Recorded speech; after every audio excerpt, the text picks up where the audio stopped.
पहला कुरिन्थियों 15 अध्याय और उसका 19 से हम पढ़ेंगे। यदि हम केवल इसी जीवन में मसीह से आशा रखते हैं तो हम सब मनुष्य से अधिक अभागी हैं। आमीन। प्यारे प्रभु, इस पवित्र वचन को आप हमें खोल कर दें। इस वचन के द्वारा हर सुनने वाले को आशीष दें और प्रभु आपके स्वर्गीय जीवन को प्रभु हम सब पहचानने पाए। हमारी मदद करना आपके हाथ में सौंपते हैं। प्रार्थना को यीशु मसीह के नाम से मांगते हैं, आमीन। इधर लिखा है, यदि हम केवल इसी जीवन में मसीह से आशा रखते हैं तो हम सब मनुष्यों से अधिक अभागे हैं। मतलब केवल इसी जीवन में, इसी धरती के जीवन में अगर हमारी मसीह से आशा है ना, तो फिर तो हम दूसरे लोगों से अधिक अभागे हैं। परंतु वास्तविकता क्या है? यीशु ने हमें जीवित आशा दी है। दुनिया के पास आशा नहीं है। हम भी एक समय आशाहीन थे, ईश्वर के बिना थे। मौत हमारा गडरिया था। पाप के कारण हमारा परमेश्वर से संबंध क्या था?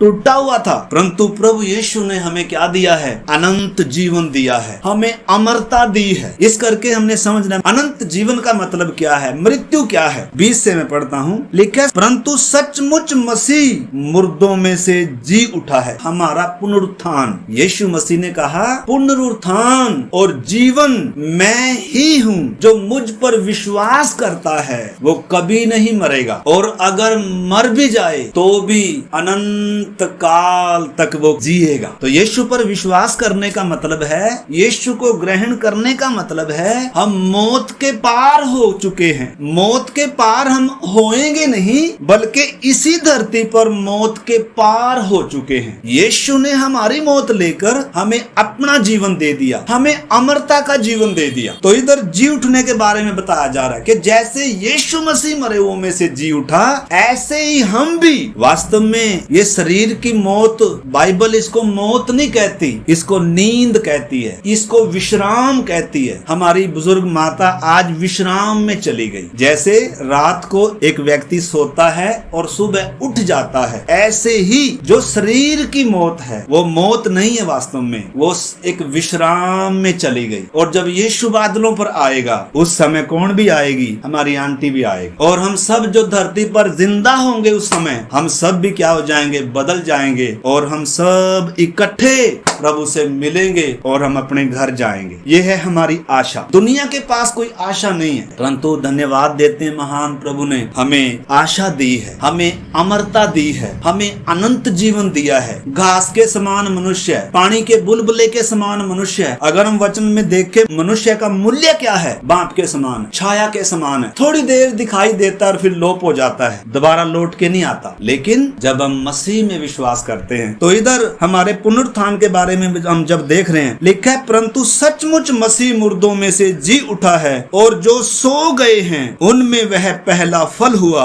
क्योंकि जब मनुष्य के द्वारा मौत आई तो मनुष्य ही के द्वारा मरे हुओं का पुनरुत्थान भी आया। और जैसे आदम में सब मरते हैं, वैसे ही मसीह में सब जिलाए जाएंगे। मसीह में सब जिलाए जाएंगे। मसीह में मौत नहीं है। खुशी की बात क्या है? आनंद का विषय क्या है? मसीह में मौत नहीं है। मसीह ने हम सब की मौत को सह लिया और हमें अनंत जीवन, हमें अमरता दे दिया। इस करके हमने समझना, मेरे प्यारे भाई बहनों, यीशु के पास आकर दुनिया का हमें कुछ मिला नहीं है। दुनिया का प्रभु कुछ देने के लिए आया नहीं है। वो तो दुनिया का तो हर कहीं दुनिया को मिल जाएगा। जो यीशु पर विश्वास नहीं करते वो हमसे ज्यादा धनवान हैं, अमीर हैं। तो प्रभु ये चीजें देने के लिए नहीं आया, बल्कि प्रभु वो देने के लिए आया जो दुनिया में और कोई दे नहीं सकता था। सब के ऊपर मौत राज करती है। दुनिया का भले ही इंसान के पास सब कुछ हो, अगर अनंत जीवन नहीं है, अगर आशा नहीं है, तो ये सब एक दिन मिट जाएगा। तो इस करके हमने समझना है, मरे हुओं में से जी उठने वालों में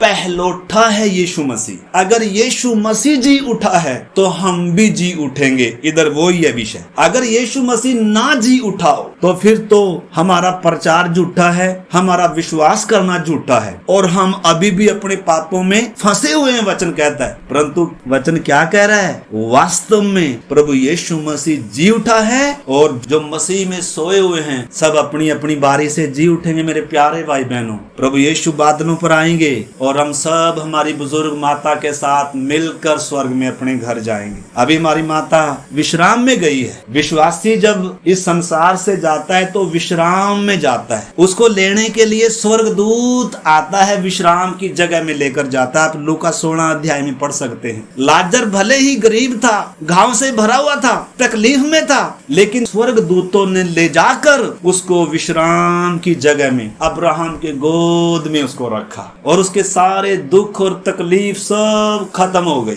लेकिन उधर एक और व्यक्ति था जो दुनियावी तौर पर तो बहुत सुख विलास से रहने वाला था, सब कुछ बहुतायत से उसके पास था, लेकिन उसने जीवन नहीं पाया था, उसने उद्धार नहीं पाया था। इस करके उसको लेने के लिए मौत का दूत आया और मौत का दूत उसको कहां लेकर गया? विश्राम में लेकर नहीं गया, बल्कि उसको किधर लेकर गया? मृत्यु की दशा में लेकर गया। तो मृत्यु है क्या मेरे प्यारे भाई बहनों? दुनिया पर जब मौत का भय राज कर रहा है, दुनिया जब मरती है तो रोते हैं, परेशान होते हैं। वचन कहता है जिनको आशा नहीं है वे रोते हैं। पहला थिस्सलुनीकियों 4 अध्याय और 16-17 वचन हम पढ़ेंगे। 13 से पढ़ लेंगे। हे भाइयों, हम नहीं चाहते कि तुम उनके विषय में जो सोते हैं अज्ञानी रहो। ऐसा न हो कि तुम दूसरों के समान शोक करो जिन्हें आशा नहीं। पौलुस परमेश्वर का दास झुंड को, विश्वासियों को, कलीसिया को लिख रहा है। क्या लिख रहा है? वो कह रहा है, हे भाइयों, हम नहीं चाहते कि तुम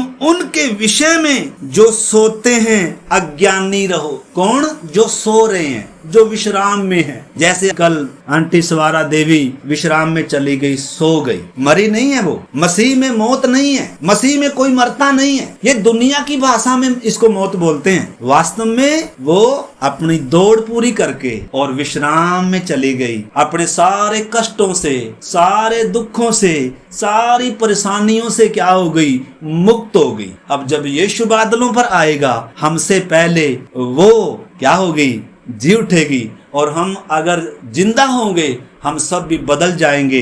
यही वचन कहता है, यही हमारी आशा है मेरे प्यारे भाई बहनों। क्योंकि मौत एक ऐसा विषय है जिसको हर कोई जिससे डरता है। मौत हर किसी को डराती है। मौत मनुष्य का आखिरी शत्रु है। पाप के कारण मौत आई, लेकिन यीशु ने पाप का समाधान क्रूस पर कर दिया। मेरे प्यारे भाई बहनों, हम थोड़ी देर में अभी आंटी के उसमें जाएंगे, लेकिन उससे पहले अगर आंटी का कोई रिश्तेदार भी इधर हमारे बीच में जुड़ा हुआ है, सुन रहा है, मेरे प्यारे भाई बहनों, आपने समझना है, आंटी मरी नहीं है, आंटी जीवित है। वो सिर्फ विश्राम में गई है, वो सिर्फ नींद में है और एक दिन हमें आशा है कि वो जी उठेगी और हम उसको देखेंगे और हम अनंत काल प्रभु के साथ सब इकट्ठा रहेंगे। परंतु इधर पौलुस जो बात बता रहा है, कह रहा है, हे भाइयों, हम नहीं चाहते कि तुम उनके विषय में जो सोते हैं अज्ञानी रहो। ऐसा न हो कि तुम दूसरों के समान शोक करो। हम दूसरों के समान शोक नहीं करते, हम दूसरों के समान रोते नहीं हैं। रोते वो हैं जिन्हें आशा नहीं है। हाँ, मनुष्य होने के नाते थोड़ा बहुत हमें पारिवारिक एक शारीरिक अटैचमेंट होने के कारण भावुक है इंसान, थोड़ा सा आता है दुख, शोक आता है, लेकिन वास्तव में हमें शोक करने की कोई जगह नहीं है। यीशु का लहू भक्तों का गढ़ है। तो इधर परमेश्वर के वचन में हम पढ़ रहे हैं, तुम दूसरों के समान शोक करो जिन्हें आशा नहीं। ऐसा ना हो कि तुम दूसरों के समान शोक करो जिन्हें क्या नहीं है? आशा नहीं है। आज पूरे संसार में जो प्रभु के पास नहीं आए, जिन्होंने अमरता नहीं पाई, उनके जीवन में अगर हम देखें तो कोई आशा नहीं है। जब कोई मर जाता है तो कितना उसके लिए क्या कुछ करते हैं। कोई कह रहा है मरने के बाद इंसान पता नहीं कहाँ भटकेगी उसकी आत्मा, कोई कह रहा है किसी और जूनी में आ जाएगा। परंतु वास्तव में मेरे प्यारे भाई बहनों, रोते वो हैं, शोक वो करते हैं जिन्होंने अमरता नहीं पाई, जिनके जीवन में कोई आशा नहीं है, उम्मीद नहीं है। तो हम उनके समान नहीं है। इसलिए परमेश्वर का वचन कहता है, तुम अज्ञानी ना हो, उनके समान ना हो हम विश्वासी, कि जिन जिनको कोई आशा नहीं है, वो रोते हैं, विलाप करते हैं, उसके अंतिम संस्कार में क्या कुछ नहीं करते हैं। लेकिन परमेश्वर का पवित्र वचन जो हमें कहता है, मेरे प्यारे भाई बहनों, जो भी मसीह में मरते हैं वास्तव में वो मरते नहीं हैं, वो अपने विश्राम में जाते हैं और एक दिन, क्योंकि यदि हम विश्वास करते हैं कि यीशु मरा और जी भी उठा, तो वैसे ही परमेश्वर उन्हें भी जो यीशु में सो गए हैं, जो यीशु में सो गए हैं। आपको मालूम है लाजर दुनिया की नजरों में मर गया, 3 दिन हो गए थे लाजर को मरे हुए। यीशु को जब संदेश पहुंचा कि लाजर बीमार है तो वो सेवा में थे, आ नहीं पाए। तो जब लाजर मर गया तो यीशु ने क्या कहा था कि हमारा मित्र सो गया है और हम उसे जगाने को चलते हैं। तो चेले कह रहे अगर वो सो गया है तो उठ जाएगा प्रभु, जगाने की क्या जरूरत है। तो फिर प्रभु ने कहा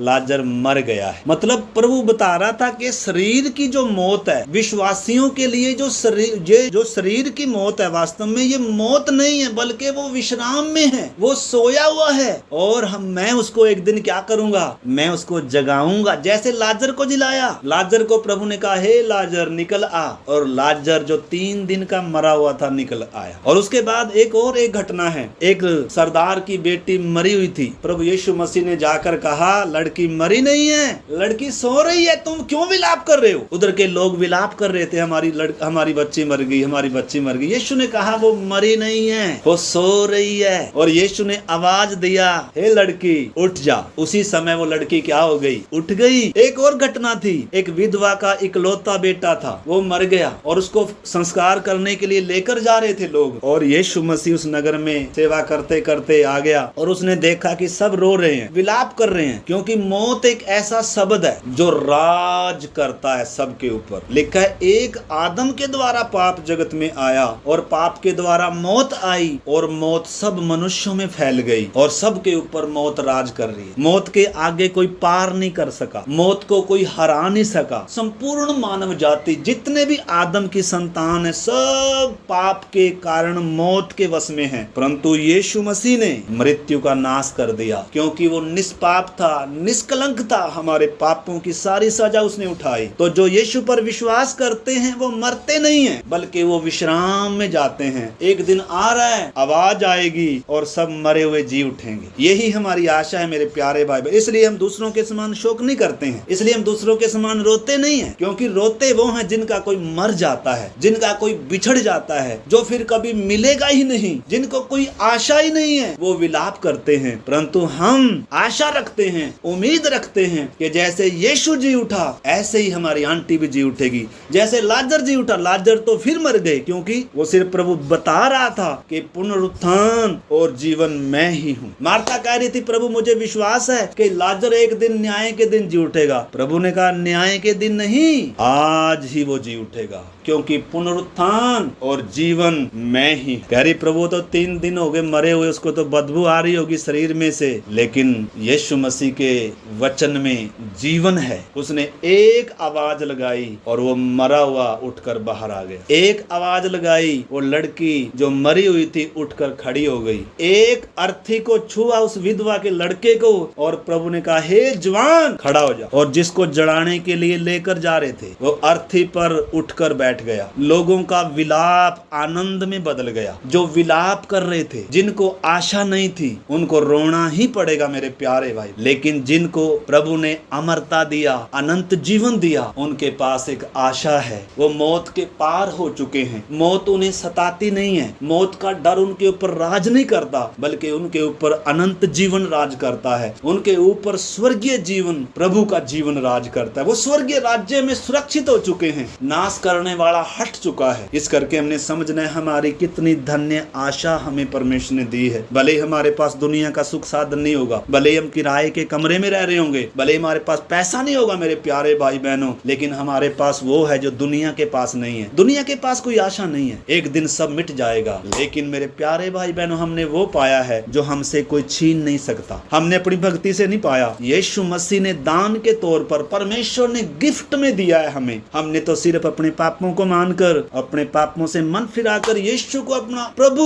और उद्धारकर्ता स्वीकार किया। यीशु जो जीवन है, हमने उस जीवन को स्वीकार किया है। तो इधर वचन क्या कहता है, क्योंकि यदि हम विश्वास करते हैं कि यीशु मरा और जी जी भी उठा तो वैसे ही परमेश्वर उन्हें भी जो यीशु में सो गए हैं उसी के साथ ले आएगा। क्योंकि हम प्रभु के वचन के अनुसार तुमसे यह कहते हैं कि हम जो जीवित हैं और प्रभु के आने तक बचे रहेंगे सोए हुओं से कभी आगे न बढ़ेंगे। क्योंकि प्रभु आप ही स्वर्ग से उतरेगा, उस समय ललकार और प्रधान दूत का शब्द सुनाई देगा और परमेश्वर की तुरही फूंकी जाएगी और जो मसीह में मरे हैं वो पहले जी उठेंगे। तब हम जो जीवित और बचे रहेंगे उसके साथ बादलों पर उठा लिए जाएंगे कि हवा में प्रभु से मिले और फिर हम अपने घर जाएंगे। यह है हमारी आशा। और वचन क्या कहता है? इस रीति से हम सदा प्रभु के साथ रहेंगे। क्योंकि प्रभु ने कहा था मैं तुम्हारे लिए घर तैयार करने जा रहा हूँ, अति शीघ्र तुम्हें लेने के लिए आऊंगा ताकि जहाँ मैं हूँ वहाँ तुम भी मेरे साथ रहो। तो इस करके मेरे प्यारे भाई बहन आंटी ने अपनी दौड़ पूरी कर ली, मैंने और आपने भी अपनी अपनी दौड़ को पूरा करना। हम मौत के पार हो चुके हैं, हमें रोने और विलाप करने की जरूरत नहीं है। हमें कुछ उसकी मुक्ति के लिए, उसके उद्धार के लिए कुछ भी कर्म कांड करने की जरूरत नहीं है। हम परमेश्वर का वचन कहता है मिट्टी में सुपुर्द कर देंगे। तो इस करके इधर जो हम देख रहे हैं प्रभु का वचन क्या कहता है? हम सदा प्रभु के साथ रहेंगे। और 10 वचन में लिखा है इस प्रकार इन बातों से एक दूसरे को शांति दिया करो।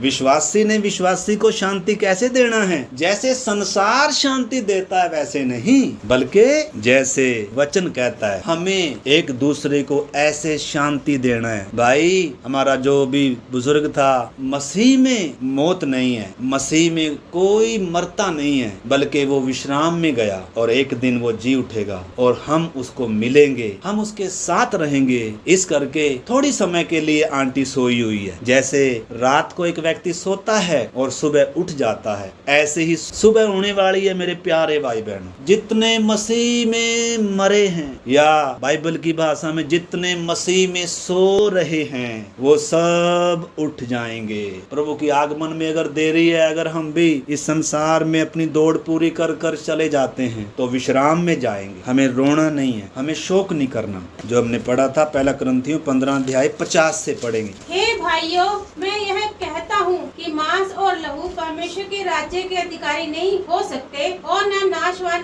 अविनाशी का अधिकारी हो सकता है। देखो मैं तुमसे भेद की बात कहता हूँ, हम सब तो नहीं सोएंगे परंतु सब बदल जाएंगे। आमीन। पौलुस परमेश्वर का दास क्या कह रहा है आपने समझना है। कह रहा है हे भाइयों, मैं यह कहता हूँ कि मांस और लहू परमेश्वर के राज्य के अधिकारी नहीं हो सकते और न नाशवान अविनाशी का अधिकारी हो सकता है। देखो मैं तुमसे भेद की बात कहता हूँ, हम सब नहीं सोएंगे। आंटी सो गई जैसे हम नहीं सोएंगे, हम नहीं मरेंगे। अगर आज यीशु आ जाता है तो ऐसे ही हम रूपांतर हो जाएंगे, बदल जाएंगे और हमारे प्रभु का आगमन बहुत निकट है। यही हमारी आशा है। जब देश दुनिया की घटनाएं हम देख रहे हैं तो इससे क्या पता चलता है? हमारा प्रभु अति शीघ्र आने वाला है। हम सब ने भी अपनी अपनी दौड़ को क्या करना है? पूरा करना है। तो इधर वचन कहता है 51 में हम सब नहीं सोएंगे परंतु सब बदल जाएंगे और यह क्षण भर में पलक मारते ही